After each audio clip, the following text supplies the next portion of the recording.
Coming up on the September 29th edition of Carolina Week, Chancellor James Measer lays out his priorities for Carolina in the State of the University address. I'm Courtney Robinson in the newsroom. University officials are concerned about a drop in undergraduate minority enrollment. I'll have that story. And how to get your game face on, the rules for tailgating from some of the nation's pros. Plus, a look at your Carolina Week 4-day forecast. All that and more. Carolina Week starts now.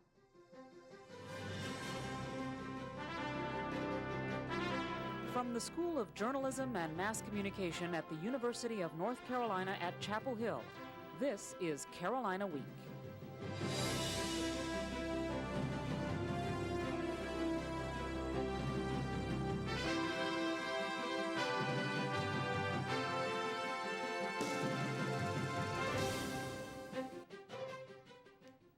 Welcome to the Wednesday edition of Carolina Week. I'm Amanda Eiler. And I'm Lydia Garlikov. Our top story tonight. Since coming to Carolina, Chancellor James Measer has established a tradition of delivering an annual State of the University address. He gave the fourth such address to a packed audience in the Great Hall on Wednesday. Measer highlighted the success of the Carolina Covenant program he announced in last year's address. That program allows low-income students to attend the university debt-free. He also mentioned some of the people he's met and experience he's had while traveling around the state on the Carolina Connects tour. He says being the nation's leading public university starts with fulfilling our mission close to home. North Carolina needs our help. Improving health and public education, creating jobs, and contributing to the state's tax base. We have a great record of accomplishment, but we can and should do more. Measer defined his top 7 priorities for the university. He wants to strengthen faculty support, create the richest learning environment possible for students, invest in centers of research excellence, enhance global and local engagement, complete the development plan and start Carolina North, make strategic investments toward the university's highest priorities, and define the leadership role of UNC Chapel Hill in the state, nation, and world.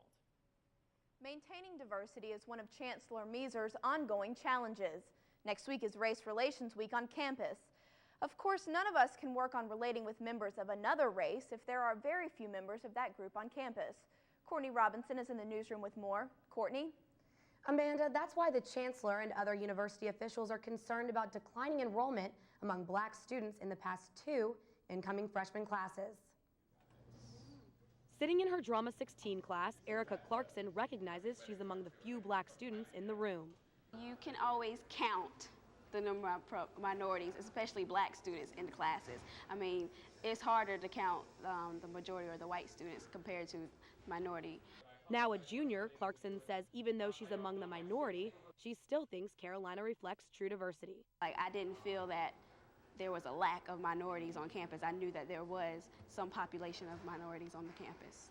A recent report by the university shows that for the second year, the number of black freshmen enrolled at Carolina has dropped down to 11%. Director of Minority Affairs, Archie Irvin, says many factors play a role. Sometimes some of these things are not within the realm of your being able to identify concretely what they are and then finding ways to address them. But a drop in the number of black freshmen isn't his main concern. It's the reason for it.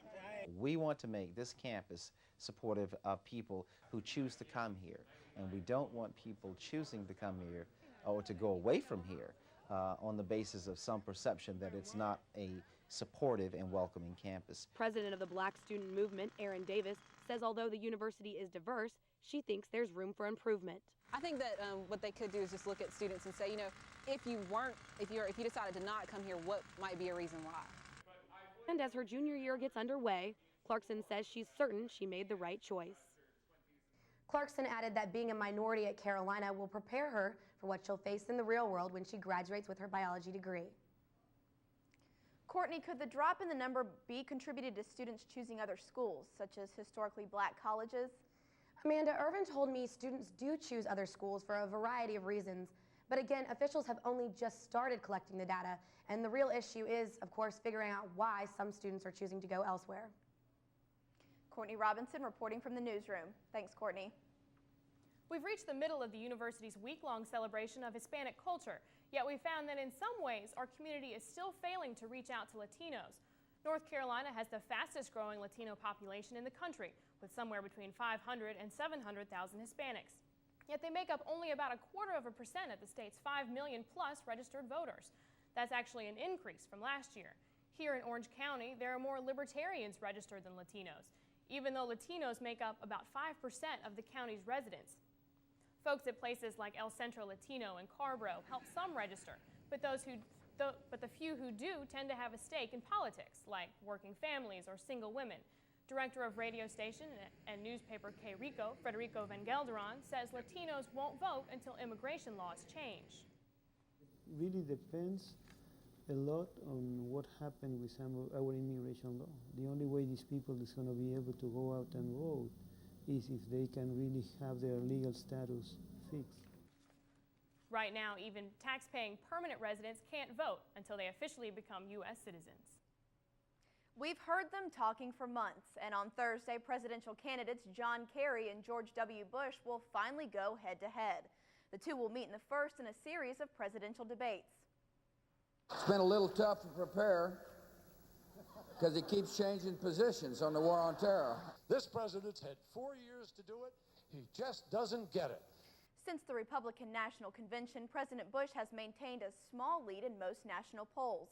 Senator Kerry has been the target of a GOP campaign, characterizing him as someone who can't make up his mind about issues and who isn't prepared to lead the country. Poli-sci professor George Rabinowitz says for Kerry, a strong showing in the upcoming debates is crucial. If he doesn't do well in debates, he's likely to be non-competitive in the election. If he does well, I think he has a real chance. You can watch the first of the 3 debates live at 9 p.m. Thursday. The vice presidential candidates John Edwards and Dick Cheney will face off next Tuesday. Campus groups are keeping a close eye on these debates, especially the college Republicans and the Young Democrats. The latter group brought U.S. Representative David Price to campus to speak Monday night. Price was introduced by Young Democrats President Justin Guillory and 2 UNC students who interned with him this summer. More than 50 students came to Manning Hall to hear Price speak. Price says this year's election will be monumental and stresses the importance of student involvement. I think it's a patriotic act to be involved the way you are, because it's not just a matter of getting your team elected. It's a matter of actually getting this country where it needs to be in the world, strong and respected again in the world. Price is no stranger to the classrooms of UNC Chapel Hill. He was a Moorhead Scholar in the 1960s. He currently teaches part-time at Duke University. Keg parties might be out of town leaders' control, but some residents want Chapel Hill and Carborough authorities to crack down on teen drinking. Residents met with town leaders and police officers Monday night to discuss curbing teen substance abuse. Concerned parents weren't the only ones to attend the forum. Several high school students gave the panel their own ideas about how to keep kids on the straight and narrow. Organizers of the forum called on community members to make it more difficult for teens to gain access to harmful substances. Parents could be doing a whole lot better. I think a lot of the lack of parental guidance has to do with that parents are well-meaning, but they just don't know how to set limits on their children on this issue. Some of the parent suggestions included keeping high school seniors on campus during lunch and stiffer penalties for bars that serve alcohol to teenagers. Those of you who use leaf blowers to tidy up your yards might soon be out of luck. That's if one council member gets his way. Chapel Hill residents voiced their concerns about a potential ban of gasoline-powered leaf blowers within city limits at the town council meeting Monday night. Council member Cam Hill proposed the ban, saying leaf blowers cause unnecessary air and noise pollution and are a threat to public health. Opponents of the ban say the threats aren't serious and that banning leaf blowers would cause more problems than it would solve. Shut down, but not shut out. Find out where some small businesses might find refuge.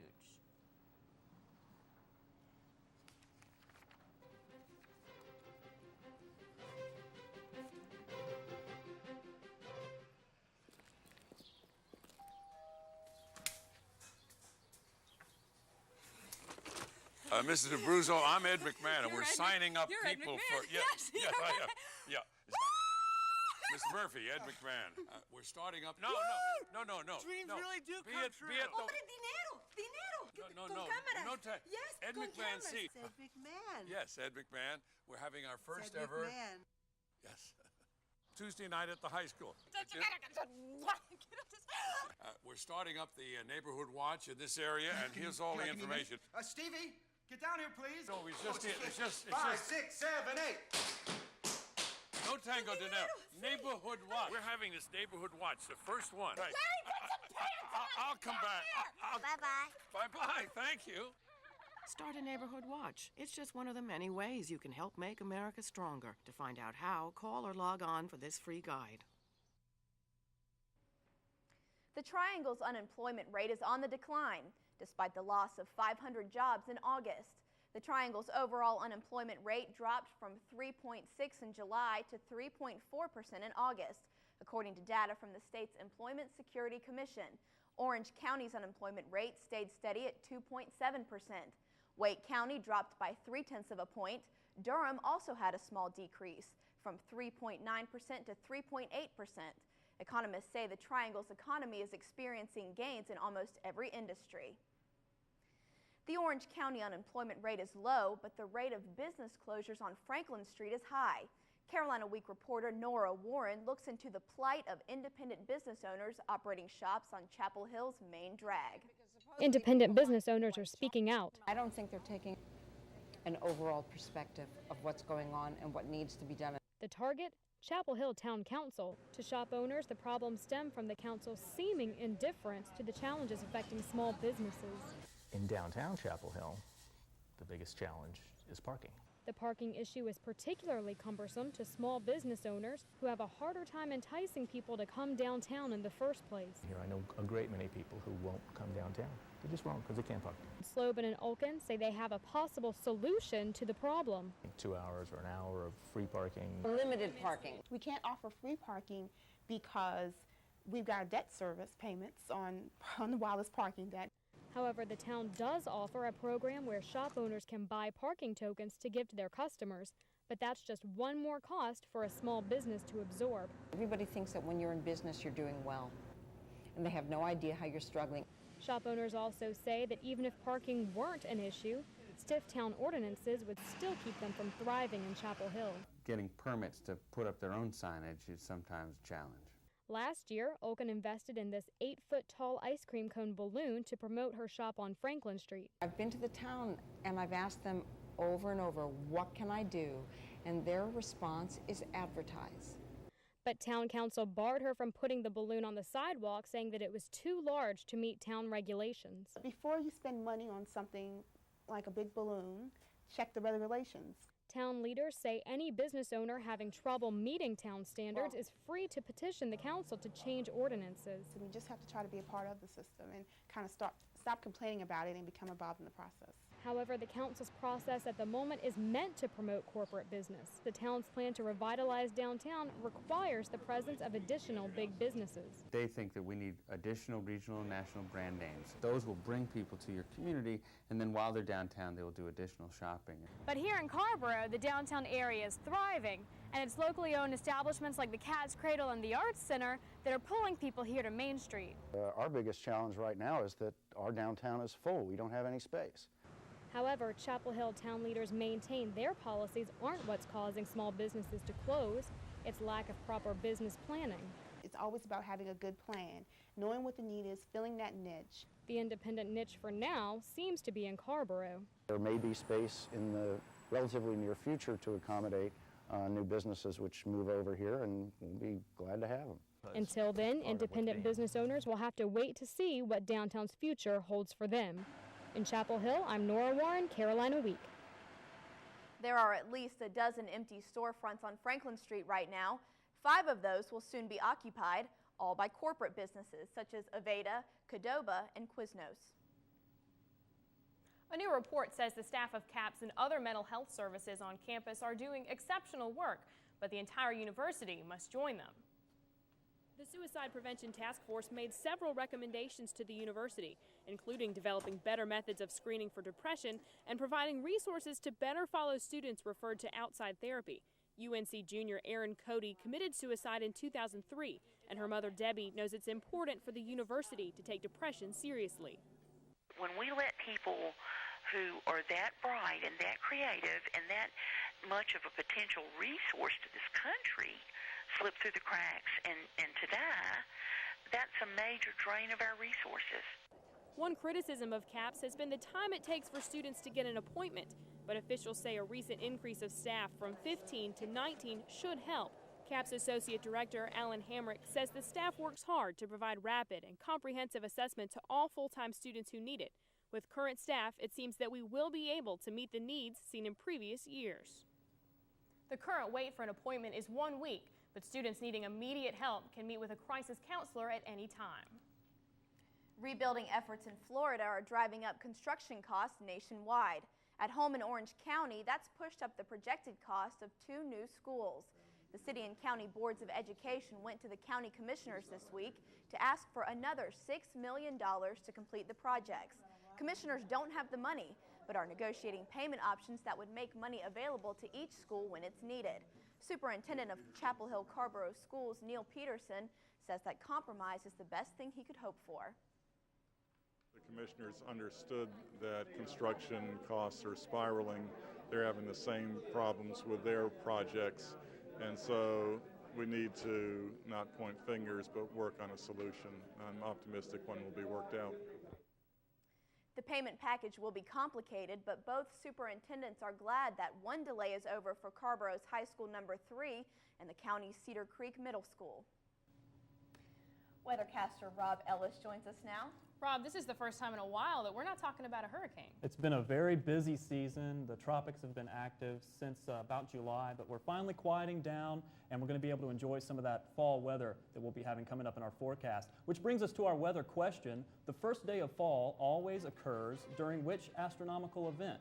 Is it the full moon, the equinox, solar eclipse, or the Big Bang? We'll have the answer in your 4-day forecast when Carolina Week continues.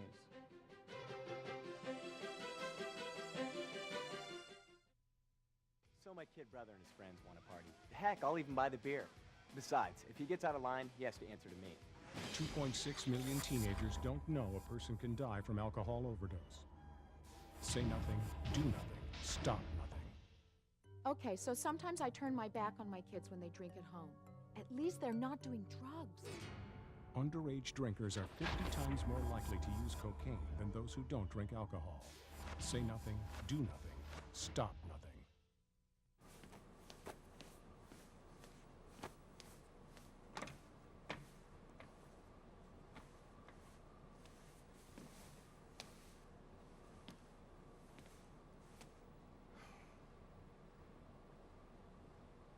Imagine what America would be like today if Martin Luther King never had a dream. Help keep the dream alive. To find out more about the Martin Luther King Memorial in Washington, D.C., call or log on now.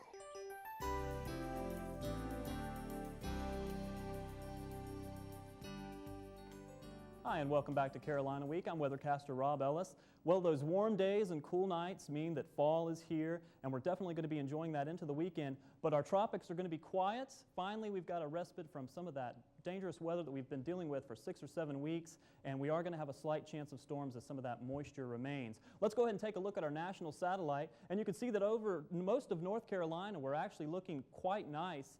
The area of cloudiness is just to our south, and we're going to be dealing with some of the effects of that perhaps later in the week. But as we look at what's remaining of Hurricane Jean, it's going to be off the coast, and we're going to be dealing with a nice high pressure system that's going to be in our area. That high pressure is going to mean that we're going to have some sinking air, and that sinking air is going to mean some very nice weather for our weekend. Here's the area of clear skies throughout the Midwest that I was talking about, and here's what's left of a dissipating cold front. There's Hurricane Jean that we dealt with earlier in this week. Go ahead and take a look at our surface map. You can see that area of high pressure that I mentioned. Here's what's left of Hurricane Jean, and if we take a look at this season as a whole, we've just had an amazing tropical season. It's going to go down in the record books. We've had 7 of the 12 storms actually affect North Carolina. We had Hurricane Alex, which skirted the Outer Banks. We dealt with Tropical Storm Bonnie that moved up through Florida.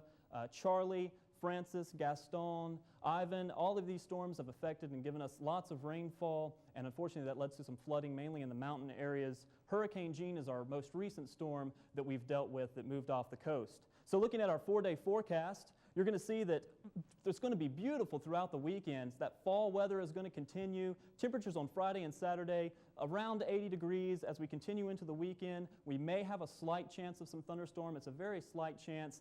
Temperatures overnight are going to be very fall-like, around the 60-degree mark most of the day, most of the evening. And as we move into Monday, those are going to continue with that slight chance. So let's take a look at our beach forecast. It's going to be much of the same, slightly warmer down at the beach, and the overnight lows are going to be around the mid-60s. The ocean's going to moderate your temperatures there. And if you're heading the other direction to the mountains, we will have a slightly higher chance of those afternoon scattered showers and thunderstorms. And you're going to see temperatures around the mid-70s, and your lows are going to be crisp and clear around 52 to 53. So definitely fall is upon us, which brings us back to our weather question. Do you have an answer for our weather question? It is, which astronomical event falls during the first day of fall? I'm going to toss this one to Lydia. Yesterday there was a full moon. And that was around the first day of fall. So let's go with full moon. Well, it is actually the equinox, what we call the autumnal equinox, and that marks the first day of fall. Okay. Thanks, Rob. Ann Sexton joins us now. Actually, you were right. Tuesday night there was a full moon at the field hockey game. Let's hope that was good luck for the team. So coming up on Carolina Week Sports, can the field hockey team continue its undefeated run? Or was there an upset in the air Tuesday night? If you're hungry, wait. If you have to go, hold it. Carolina Week Sports is next.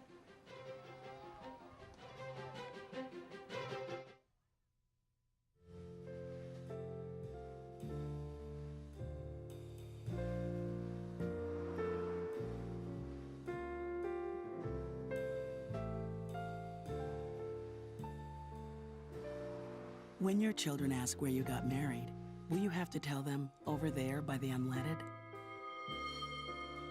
When we lose a historic place, we lose a part of who we are. Help protect historic places in your community. Visit nationaltrust.org.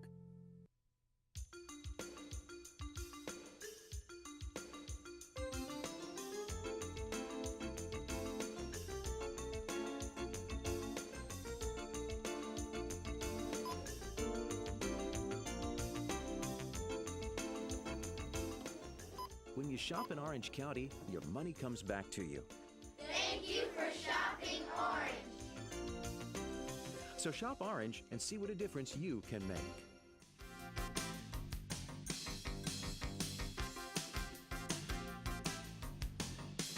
Welcome back. Carolina Week Sports is now. I'm Ann Sexton. 3 games in less than 96 hours, and the #1 ranked field hockey team isn't even phased. The Lady Tar Heels hosted the Davidson Wildcats Tuesday night in what looked more like a practice than a non-conference game. Carolina tamed the Wildcats on the field early, keeping the ball in Davidson territory for the first 8 minutes of the game. Number 22 senior Laura Douglas made her first mark of the game and the season, dribbling Carolina on the board 1-0. But the underclassmen weren't out to be done. A rebound deflected by Wildcat goalie Sarah Noland opened up a window for freshman Anne-Marie Janis, and goal number 2 for UNC. The Heels didn't need a Carolina blue sky to keep the momentum going in the second half. Less than 10 minutes in, one of 14 Carolina corners racked up a goal for junior Naomi Weatherald. And with 49 shots to spare, Carolina was bound to score another goal. A tip by Katie Potter gave Karen Mann the last goal of the night. Coach Karen Shelton says Tuesday's win will help the Heels prepare for more than just future games. It's hard not to look forward to playing Wake Forest this weekend, but we want to establish good habits and try and play the same way no matter who it is we're playing against. And that's what we're trying to focus on today, playing with a little looseness, a little reckless abandon, which you can have, but also being disciplined defensively. With the Davidson Hill behind them, the Heels have a mountain of competition ahead. Saturday's game against Wake Forest will be a chance for Carolina to finally beat the Demon Deacons for the first time in 10 meetings. Those ladies might be doing just fine, but we have more information today on the women's soccer team, which lost Lindsay Tarpley to injury during the weekend. The Heels lost more than just a player. Tarpley was a 2003 National Player of the Year as a sophomore and led the country last year with 73 points. She broke her right fibula during Sunday's game against Virginia Tech. Team doctors expect her to be out 6 to 8 weeks. That would put the Heels in the early stages of postseason play. Sports Illustrated on campus says, if you're looking for a good pre-football game tailgating party, Knoxville, Tennessee is where it's at. So, we sent reporter Brad McGinnity to Neyland Stadium last weekend to party with the Vols and get the inside story on real tailgating.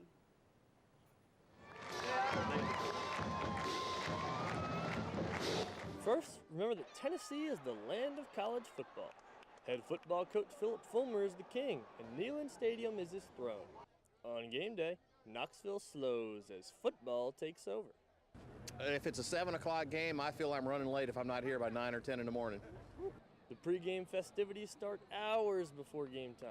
Dedicated tailgaters come equipped with grills, TVs, couches, even a satellite dish.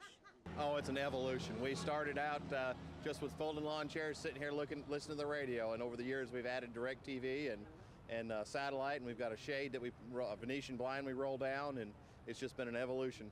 When the stadium's empty and everybody's outside tailgating, food is the main priority. But when 109,000 fans pack Neyland Stadium, the focus shifts to the Orange Nation. So when the sea of orange surrounding the stadium flows inside, the Orange Nation makes UT a tough place for visitors to win.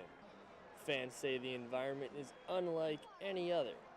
Because I'm from North Carolina, and they say you people from Tennessee are fanatics, you wear your orange, you go jumping around and acting crazy. They don't understand what it's like until you see a football game in that stadium right over there. It's unbelievable.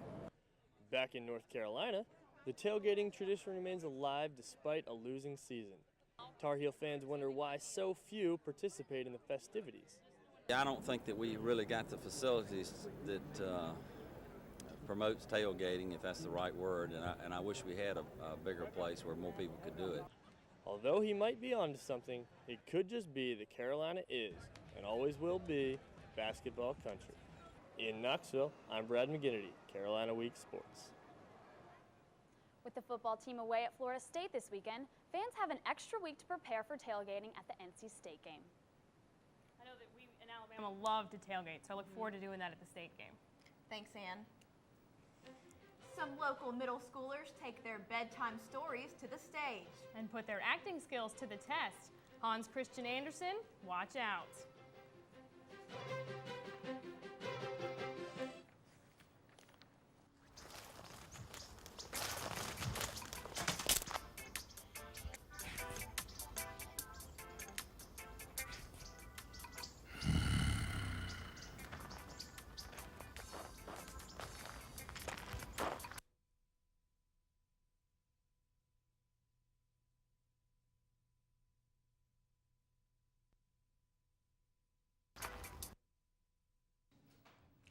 Trip to a local middle school for some first graders. And a trip down memory lane for some sixth graders.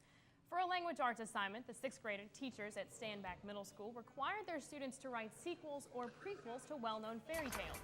The sixth graders performed the stories they had written and illustrated for some eager first graders. Then they all said, "We'll huff and we'll puff and we'll blow you away." Students in both classes say they enjoyed participating in the project.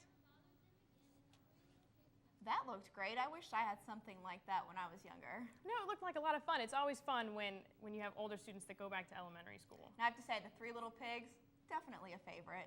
Oh, of course. And he read it perfectly, I'm sure. Read it perfectly. Were you there, or do we send somebody else out there? We sent Elizabeth Storch out there, and she did a very, very good job. You could see that those first graders were incredibly excited to have those big kids there. It did, I bet. I'm sure it was very exciting for them.